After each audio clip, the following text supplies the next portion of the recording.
Bom, vamos lá, gente. Ó, vou colocar na tela aqui. Vamos falar dessa pesquisa que saiu. Vou falar aqui o nome do Instituto Meio Ideia. E aí, o que a gente tem? Tem o chamado empate técnico do presidente Lula com Tarcísio de Freitas, Flávio Bolsonaro e Michele Bolsonaro, em simulações dessa pesquisa para o segundo turno das eleições de 2026. Foi divulgado hoje esse levantamento, essa pesquisa.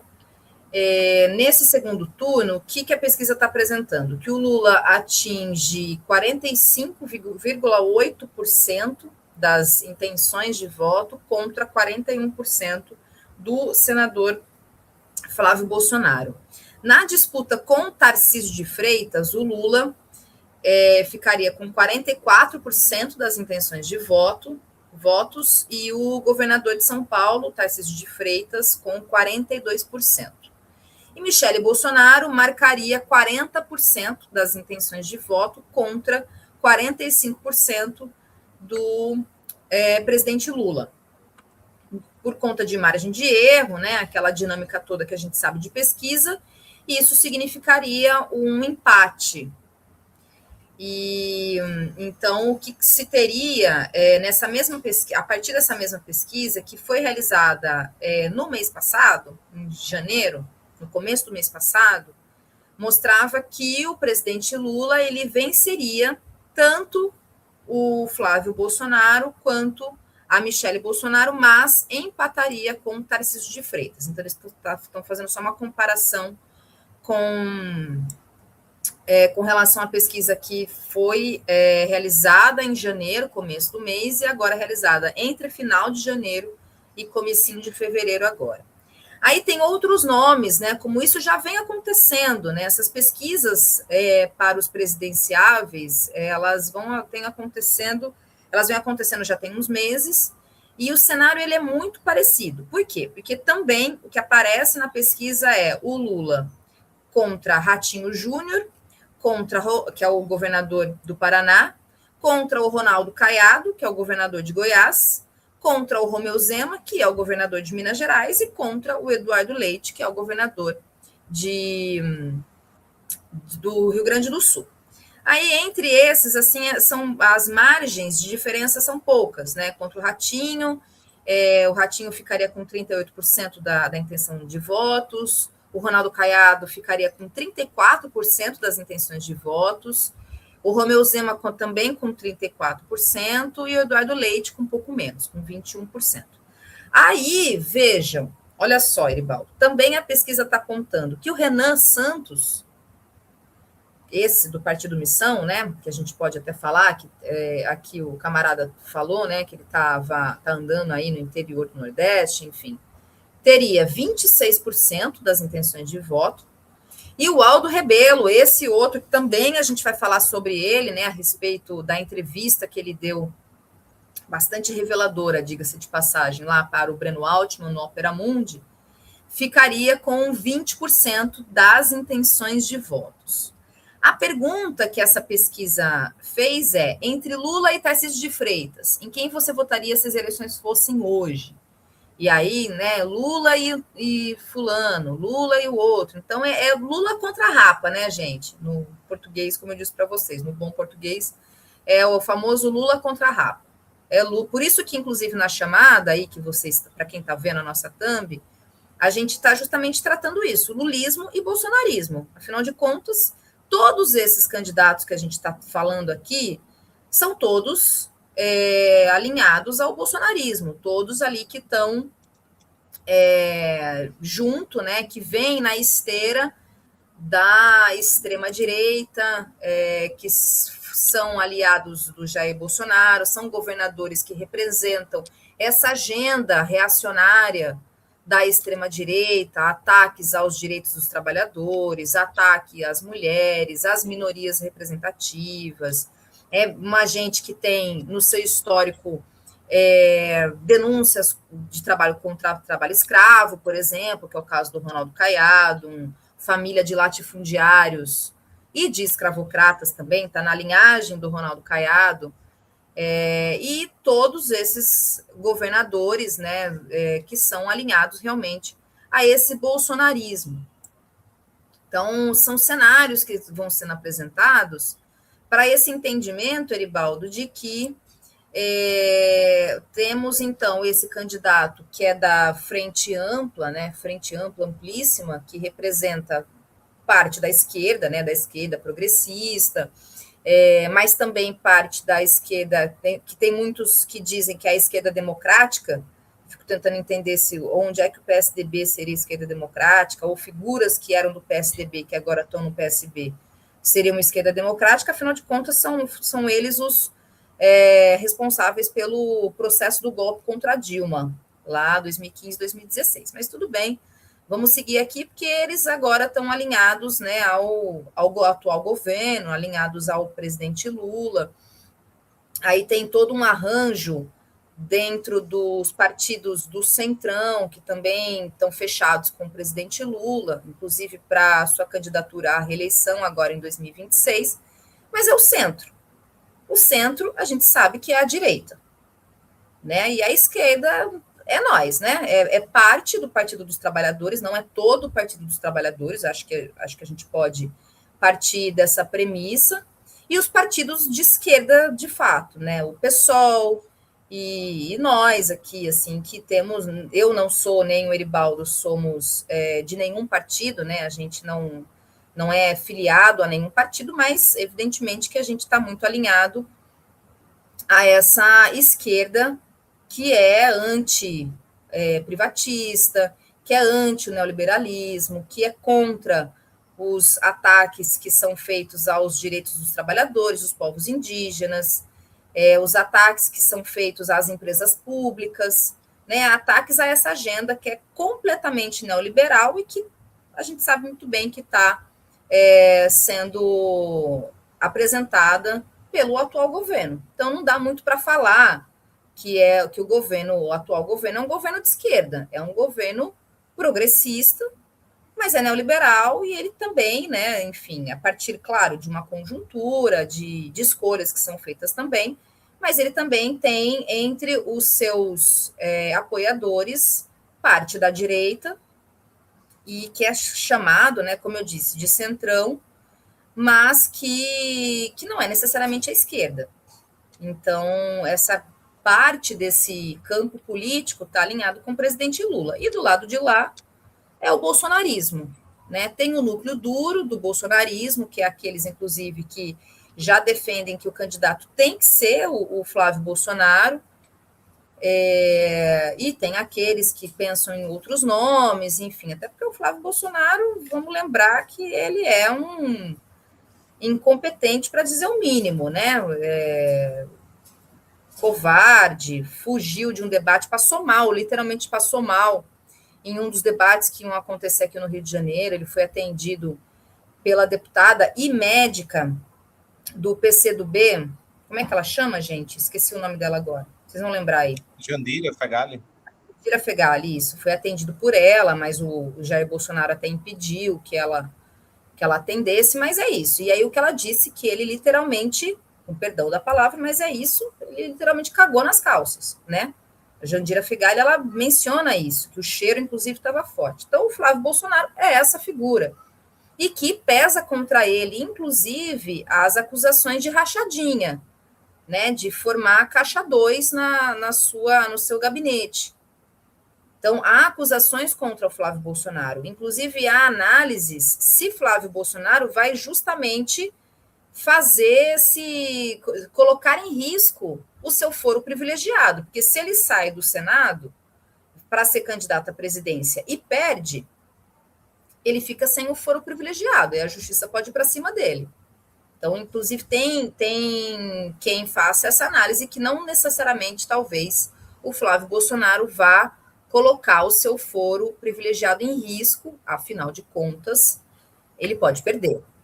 Né? O cenário, até então, ele é favorável ao presidente Lula. Mas também revela, Eribaldo, aí eu queria muito te ouvir, um pouco, pelo menos dentro do campo da política institucional, das eleições, né? Essa polarização, né? Não sei se dá para usar outra palavra que seja, mas esse país que se divide entre quem vai votar em Lula, quem vai votar em Bolsonaro, aliás, em Bolsonaro não, né? Em quem o bolsonarismo ali se aglutinar, porque também tem uma outra coisa que pesa sobre a questão do Flávio Bolsonaro, o sobrenome. E ele ser filho, né, do condenado que está lá na Papudinha. Michele Bolsonaro, eu não sei necessariamente se seria a escolhida para ser a candidata à presidência. Acho que também tem a questão, pelo fato dela ser mulher mesmo, a gente está falando de um espectro político ideológico que é muitíssimo machista e misógino mesmo. Mas, e também eu não sei se o Tarcísio de Freitas, inclusive, até pelas últimas declarações que ele vem trazendo, vem falando, se ele seria o candidato à presidência, porque ele também está ali com o pé na reeleição para o estado de São Paulo, lamentavelmente. Então, assim, o cenário que a gente tem é esse. E aí, Eribaldo, só para eu finalizar, enquanto você fala, eu vou até preparar aqui um vídeo do João Santana, que é um marqueteiro, eu estava vendo ontem, a gente estava até conversando mais cedo, né, sobre uma declaração do João Santana. Eu tinha separado aqui, agora eu não vou procurar aqui, eu já vou colocar para a gente poder assistir junto. Mas em que ele fala a respeito da questão de primeiro e segundo turno nas eleições. Então, Eri, vou passar a palavra para você e aí eu já vou colocar na tela aqui o vídeo do João Santana para a gente poder ver junto também. Eu acho que, primeiro que eu falando dos candidatos, a pessoa que eu mais temeria numa eleição do espectro da extrema-direita seria Michele. Eu acho que exatamente o fato dela ser mulher aliviaria essa imagem tosca, bizarra do bolsonarismo. Suavizaria o discurso fascista vindo dela, que aquela coisa evangélica, muita inserção no mundo evangélico que ela tem, de ter se posicionado, por exemplo, com a questão da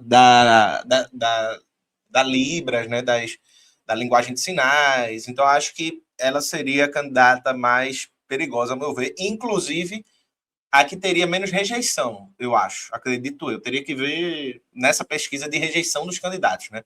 Que é uma outra pesquisa específica, né? Uma pesquisa de rejeição de candidatos. Porque quanto mais famoso o candidato, quanto mais dentro da política, geralmente ele tem mais rejeição.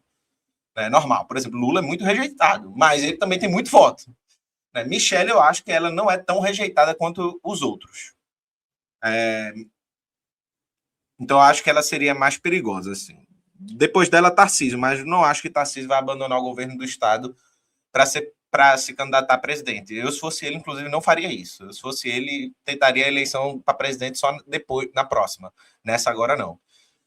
Agora, eu acho que é importante dizer uma coisa. O clima de oba-oba, do já é tetra, Lula lidera tudo, que muita gente do campo progressista colocou no início do ano, já no final do ano passado, não existe.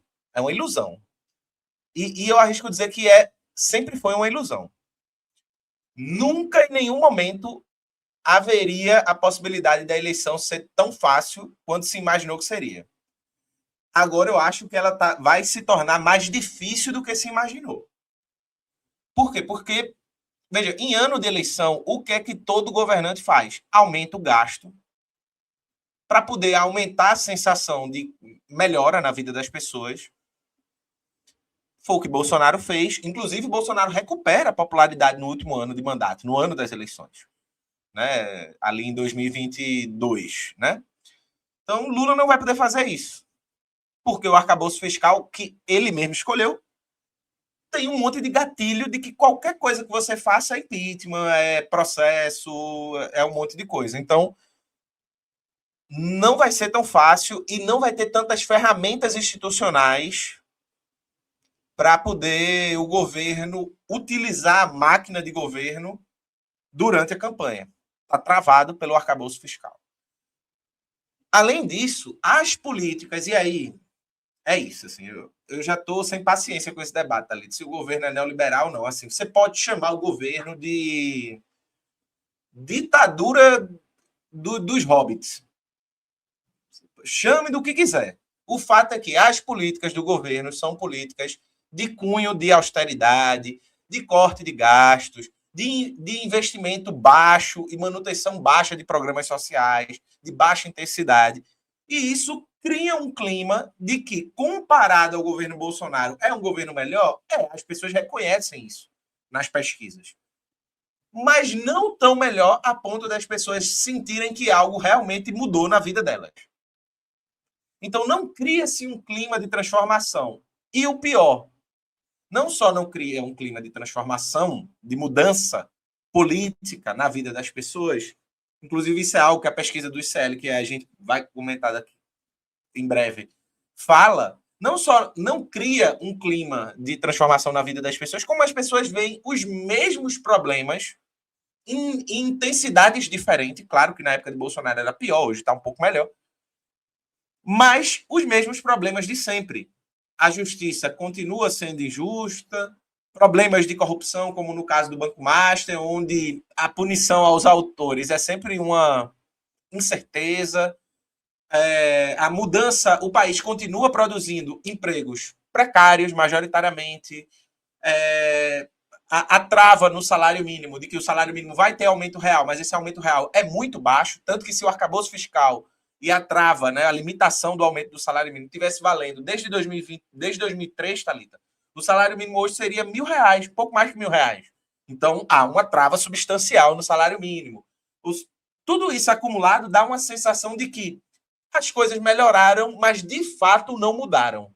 E as pessoas estão demandando muito mais mudanças do que melhorismos. Esse é o centro da questão. Se o governo Lula conseguiu ter muita popularidade, força popular, com políticas públicas que a gente pode classificar elas como que melhoraram a vida da população, mas era uma melhora superficial, porque não era estrutural, e isso era o suficiente para coadunar a adesão popular ao governo, tanto que Lula chegou a ter 80% de popularidade ali no segundo mandato. Agora não é suficiente. A conjuntura mudou. O contexto mudou. E não só o contexto mudou, como seu adversário político mudou. Isso significa que seu adversário político tem estratégias políticas diferentes, retóricas diferentes, argumentações diferentes. E não é mais Alckmin. Até porque Alckmin não só não é mais seu adversário, como Alckmin é o seu companheiro. Então, veja, a extrema-direita, de algum modo, ela conseguiu capturar esse sentimento das pessoas quererem mudança, radicais, mudanças profundas. É o que eu sempre digo, veja, quando o Bolsonaro diz precisamos mudar tudo isso que está aí, é algo meio explícito que as pessoas vão dizer que tem mesmo. Está tudo muito errado, tem que mudar tudo isso que está aí. Só que qual é o problema do discurso bolsonarista? É que ele é fascista. Então, ele aparece como revolucionário, mas ele é reacionário. É uma revolução reacionária. Né? Como vai descrever, por exemplo, Walter Benjamin, né? Sobre o fenômeno do nazifascismo. De outro lado, a esquerda no poder, o lulismo, ele não representa mais esse horizonte de transformação que ele já representou um dia.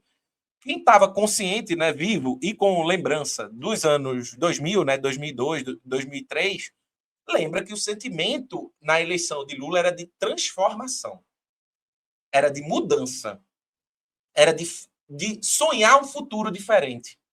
Pelo menos para mim foi.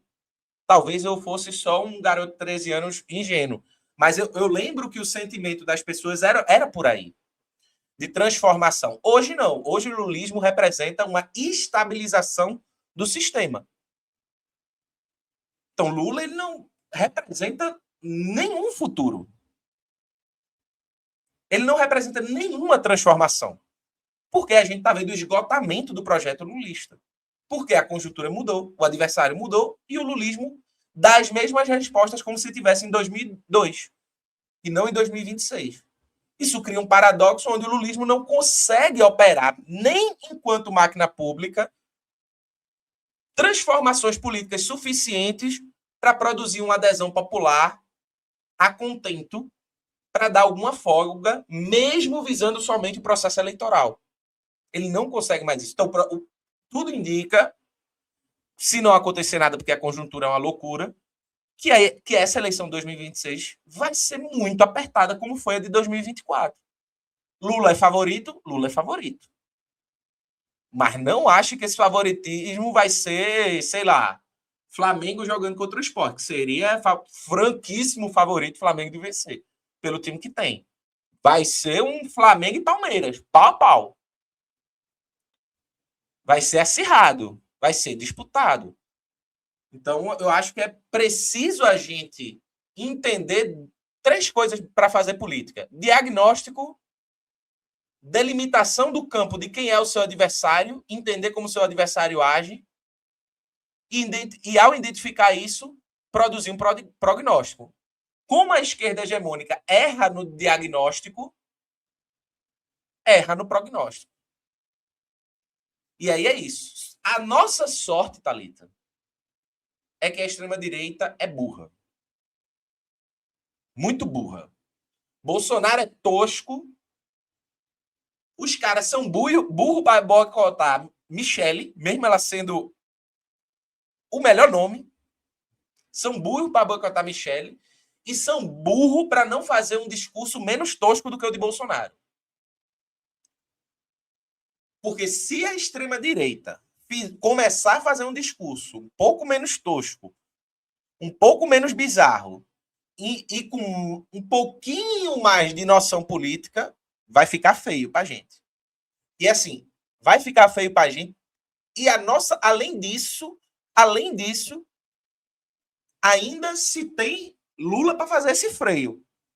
Depois de 2030, acabou. Depois de 2030, acabou. Vai ser a direita e a extrema-direita nadando de braçada e a gente sem resposta nenhuma, e a esquerda hegemônica com o Edilson Silva na presidência do PT e Haddad sendo cogitado para tocar um programa de neoliberalismo ainda maior, só que com toques de ele toca violão e lê Max Weber. E aí vai ser de ralo bonito, viu? Vai ir de ralo, assim, tranquilamente. Por quê? Porque as pessoas não querem uma pessoa que vá gerir bem o sistema. As pessoas querem alguém que vá lá e imploda por dentro. E é o que Bolsonaro fazia. Eu não estou governando por quê? Porque o Congresso não deixa. Porque o Judiciário não deixa. Ele sai comprando briga com todo mundo. Só que ele fazia isso da maneira tosca e reacionária. Alguém precisa lá e fazer isso de uma maneira progressista de verdade. Progressista, de esquerda de verdade. Comprar as brigas que tem que comprar. Porque o ambiente político do Brasil e do mundo é de acirramento dos conflitos e não de apaziguamento dos conflitos, como é a estratégia de Lula, de tentativa de apaziguar, de criar diálogo e de produzir alianças. Vou colocar o vídeo do João Santana. Gente, quem é João Santana? João Santana, lembrando, é aquele marqueteiro político, né? Ele é especialista em marketing político e ele foi coordenador da campanha do Lula em 2006, é a segunda eleição do Lula, da Dilma em 2010, 2014, do Hugo Chávez em 2012, do Mauro Funes em El Salvador e Danilo Medina na República Dominicana e também do José Eduardo Santos em Angola. Então, assim, é uma pessoa que tem realmente expertise. Ele teve no processo da Operação Lava Jato, chegou a ser preso, depois ele foi inocentado e saiu. Então, ele tem essa carreira, esse histórico, né? Está muito ligado e alinhado. E aí eu vi esse vídeo e eu achei, não que eu concorde com ele, mas eu trouxe aqui para a gente poder ver junto, porque eu acho que traz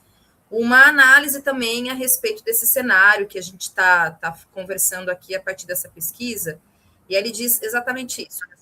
Presidenciais petistas que participei, sempre foi uma fixação de dirigentes do partido a vitória em primeiro turno. Eu alertava que era uma meta inatingível. Achava, inclusive, que era uma aposta estratégica inadequada. Mas lendo hoje os conteúdos profundos do atual cenário pré-eleitoral, eu mudo de opinião. Desta vez, é de vital importância para Lula tentar resolver a parada no primeiro turno. As atuais projeções de segundo turno o colocam como favorito. Mas mesmo nesses cenários otimistas, a vitória final não parece fácil, com o risco adicional do candidato sofrer arranhões profundos de imagem que os embates de uma campanha mais longa trariam. Essas feridas poderiam inclusive contaminar e fragilizar ainda mais o próximo mandato, que sem sombra de dúvida será muito difícil.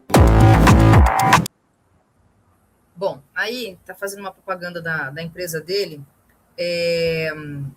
Então, acho que a leitura que o João Santana está fazendo, claro, né, com a expertise dele, com a experiência que ele tem, é uma leitura que faz a gente pensar um pouco justamente dentro desse argumento que você trouxe, Eribaldo, de que um clima festivo do já ganhou, é preciso ter bastante cautela em razão justamente do que a gente vem acompanhando pelo resultado das pesquisas todas. É claro que tem aqueles argumentos de que essas pesquisas encomendadas, elas são direcionadas e elas têm uma estratégia, elas têm um objetivo, têm intenções, etc. Claro, eu concordo em partes em relação a isso, mas de alguma forma, em que pese essas questões todas, ela mostra um cenário.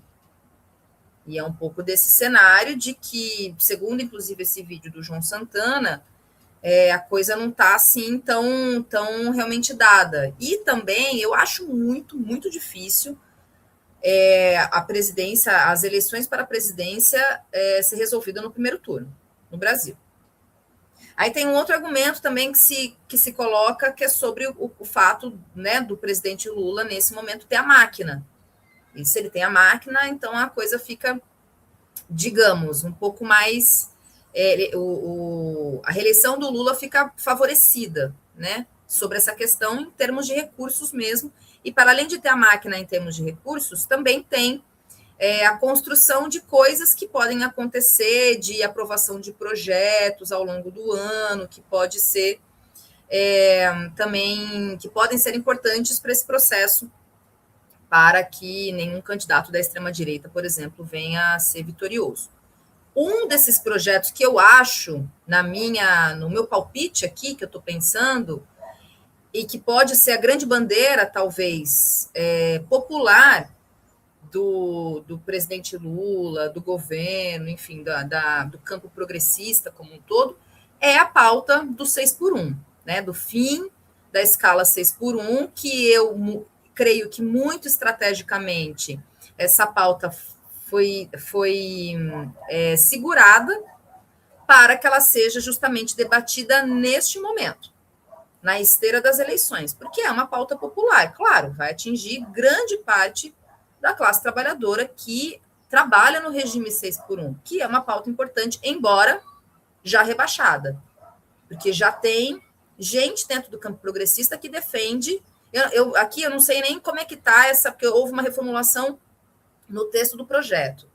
Então, eu não saberia dizer para vocês se já está sendo apresentado, quando será apresentado, o regime 5x2 e não o 4x3, que seria o ideal, né, gente? Vamos combinar que o regime 4x3...